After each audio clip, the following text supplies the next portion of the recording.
नमस्कार व्यूअर्स, मैं जयदेव पटेल और आप देख रहे हैं नंबर वन इंडिया न्यूज। आपका एक बार फिर स्वागत है एक खास शख्स के साथ मुलाकात प्रोग्राम में। आज हम बात करेंगे देश भर के लगभग 14 राज्यों में भारी बारिश का जो अलर्ट जारी किया गया मौसम विभाग की तरफ से। ऐसे में इंडिया द्वारा किसी खास तैयारी की गई है और इसी के साथ साथ में गुजरात और असम में जिस प्रकार से भारी बारिश की वजह से बाढ़ के जो हालात पैदा हुए हैं, ऐसे में इंडिया द्वारा कितने लोगों को अब तक रेस्क्यू किया जा चुका है और रेस्क्यू में खास करके किस तरीके की चुनौतियों का सामना करना पड़ रहा है। नहीं दामोदर बात के हमारे साथ खास सामान है एनडीआरएफ के डीआईजी मोहसिन शाहिद जी। मोहसिन शाहिद जी, आपका बहुत स्वागत है आज के हमारे प्रोग्राम में। जय हिंद। जी, धन्यवाद। मोहसिन शाहिद जी, आपसे मेरा पहला सवाल है कि गुजरात और असम में जिस तरीके से भारी बारिश की वजह से बाढ़ के जो हालात पैदा हुए हैं, ऐसे में वर्तमान स्थिति क्या है? देखिए, वर्तमान में गुजरात में अभी ऑरेंज अलर्ट है। जो अन्य राज्य हैं उसमें जम्मू कश्मीर में स्थिति सामान्य है। असम में जो स्थिति थी काफी ज्यादा, वहां पर बारिश हुई जिसकी वजह से फ्लडिंग हुई और काफी लोग हताहत हुए। वहां पर भी कार्रवाई जो है वो पिछले करीब 10-12 दिन से चल रही है। वहां पर अब रिलीफ डिस्ट्रीब्यूशन का काम हो रहा है। और इसके अलावा हमारी टीम्स और जगह भी जो जहाँ पर भी बारिश हो रही है, जहाँ पर अलर्ट्स आईएमडी ने दिए हैं, वहां पर तैनाती है। और पूरे फोकस के साथ जो है एचएमओ और पीएमओ के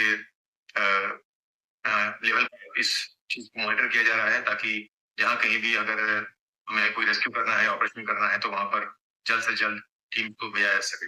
जी, मोहसिन शाहिद जी, गुजरात और असम की हम बात करें तो जिस तरीके से भारी बारिश की वजह से जो बाढ़ के जो हालात उत्पन्न हुए, ऐसे में अब तक कितने लोगों को रेस्क्यू किया जा चुका है और इसी के साथ-साथ में रेस्क्यू ऑपरेशन में किस तरीके की चुनौतियों का सामना एनडीआरएफ को करना पड़ रहा है?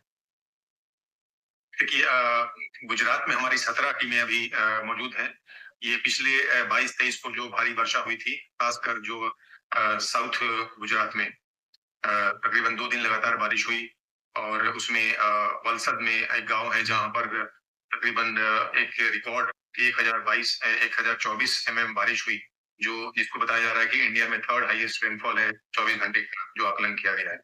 तो इसको लेकर के हमारी टीम्स जो है बाहर से भी, उड़ीसा से भी एयरलिफ्ट की गई थी 4 टीमें, वहां पर उनकी तैनाती हुई। और अभी के दिन यही जो साउथ गुजरात था, जिसमें दमन भी शामिल था, उसके बाद फिर नॉर्थ गुजरात इम्पैक्ट हुआ।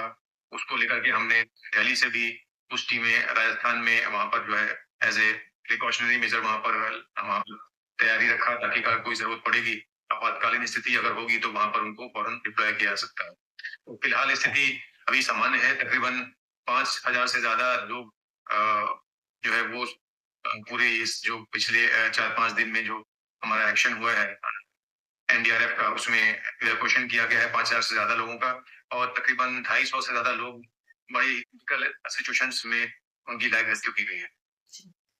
और अगर असम की बात करें सर तो?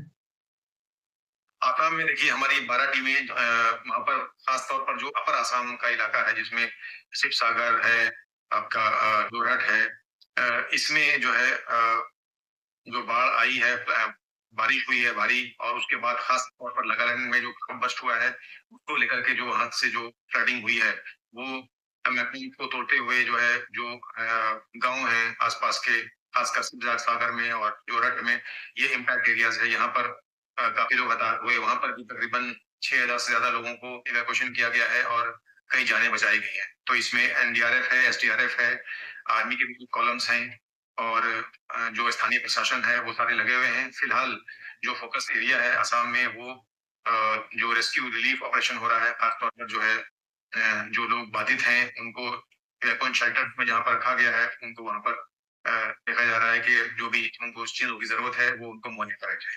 जी। मोहसिन शाहिदी जी, देश के लगभग 14 राज्यों में भारी बारिश, लैंडस्लाइड की वजह से जो बिगड़े जो हालात हों, ऐसे में इसको देखते हुए इंडिया द्वारा किस तरह की खास तैनाती की गई, डिप्लॉयमेंट किया गया है? देखिए, हमारा एक प्लान होता है हर साल। हम जो स्टेट्स हैं उनके साथ मिल करके एक समन्वय करते हैं, और जो वल्नरेबिलिटी प्रोफाइल है, पास्ट इंसिडेंट्स हैं डिजास्टर के, जो खासकर मानसून के, जहाँ पर फ्लडिंग कहाँ कहाँ हुई है, उसका आकलन करते हुए प्री पोजिशनिंग करते हैं टीम्स को। तो इस साल आपको मैं बताना चाहूंगा कि सबसे ज्यादा अभी तक के इतिहास में 107 एनडीआरएफ टीमों का मानसून में प्री पोजिशनिंग किया गया है। तो इसका फायदा ये होता है कि हम जो भी ऐसे जो लोकेशंस हैं जहाँ पर ऐसा लगता है कि वहाँ पर जो है सिचुएशन बिगड़ सकती है, तो वहाँ पर हम नज़दीक से नज़दीक रहने की कोशिश करते हैं ताकि सुविधा जो है, जो इवैक्यूएशन करना है या रेस्क्यू करना है, उसमें देरी ना हो। तो ये कार्रवाई की जाती है और आम तौर पर हमारा जो लोकेशंस है एनडीआरएफ का 69 लोकेशंस है जो स्टैटिक लोकेशंस है, जिसमें 24/7 365 दिन हमारी टीम्स रहती है। बट ये जो मानसून का सीजन है, इसमें हमारी जो टीम्स हैं वो एडिशनल डिप्लॉय होती हैं। तो आज के डेट में हमारी 188 टीमें पूरे भारतवर्ष में डिप्लॉयड हैं इन सब सेंसिटिव लोकेशंस पर। जी। मोहसिन शाहिद जी, आपसे मेरा एक आखिरी सवाल है कि मैदानी इलाकों से लेकर के पहाड़ी इलाकों तक जिस तरीके से लगातार भारी बारिश की वजह से जो एक आफत मची हुई है, ऐसे में इसको लेकर के एनडीआरएफ की जो कार्यशैली है, वो काफ़ी हद तक एक अग्रेसिव मोड में नज़र आती है। किस तरह की चुनौतियों का सामना करना पड़ रहा है इस समय आप लोगों को रेस्क्यू ऑपरेशन के दौरान?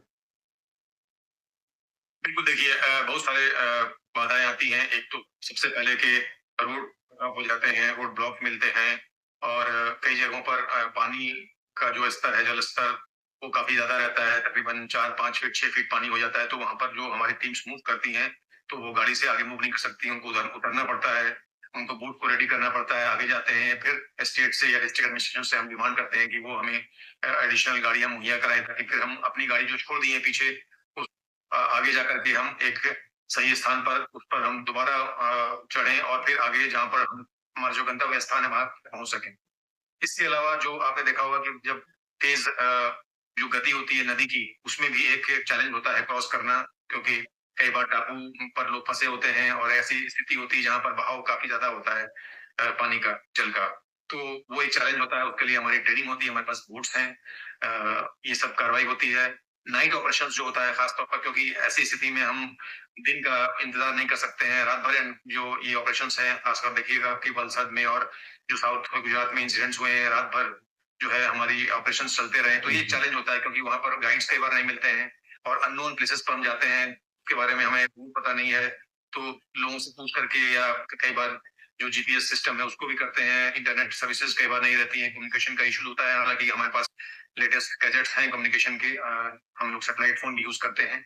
तो ये सब सारे चैलेंजेस जो है वो उसको फेस करते हैं हमारे एनडीआरएफ रेस्क्यूअर्स, और एक होता है कि जो कोऑर्डिनेशन है वो सबसे इम्पोर्टेंट है, तो स्टेट्स और डिस्ट्रिक्ट्स के साथ कोऑर्डिनेशन करने की वजह से हम इन सब जो हमारे जो चैलेंजेस हैं उनको हम जो है और आसान कर सकते हैं।